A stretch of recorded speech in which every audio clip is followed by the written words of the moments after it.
ప్రస్తుత ఆంధ్రప్రదేశ్ రాజకీయ సినీ వాతావరణం చూస్తుంటే ఒకడు శివాజీకి ఎదురొచ్చినా, శివాజీ ఒకడికి ఎదురెళ్లినా వాడికి ప్రమాదం అన్నట్లుగా మారింది.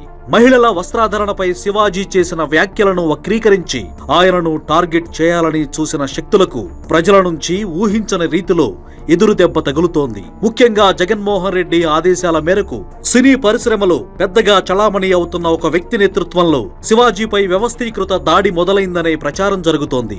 అయితే ఈ దాడిని ప్రజలు తిప్పికొడుతూ శివాజీకి అండగా నిలబడడం విశేషం.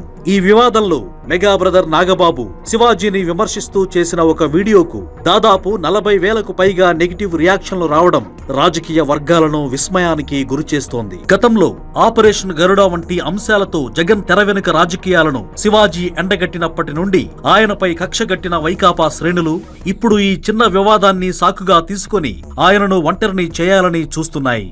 ఇందులో భాగంగానే చాలా కాలంగా మౌనంగా ఉన్న ప్రకాష్ రాజ్, రామ్ గోపాల్ వర్మ వంటి వారు సైతం జగన్ ప్రసన్నం కోసం రంగంలోకి దిగి శివాజీపై విమర్శల వర్షం కురిపిస్తున్నారనే విమర్శలు వినిపిస్తున్నాయి. దండోరా సినిమా ఈవెంట్ లో శివాజీ మాట్లాడిన మాటల వెనుక దురుద్దేశం లేదని, కేవలం సంప్రదాయం పట్ల ఆయనకున్న గౌరవాన్ని మాత్రమే ఆయన వ్యక్తపరిచారని సామాన్య ప్రజలు నమ్ముతున్నారు. కానీ యాంకర్ అనసూయ, సింగర్ చిన్మయ్ వంటి వారు దీనిని వివాదం చేయాలని ప్రయత్నించడం గమనార్హం.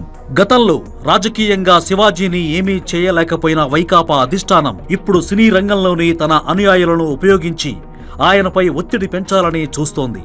అయితే క్షేత్రస్థాయిలో ప్రజల నుంచి లభిస్తున్న అపారమైన మద్దతు చూసి ఇప్పుడు విమర్శలు చేసిన సినీ ప్రముఖులే ఆత్మరక్షణలో పడ్డారు.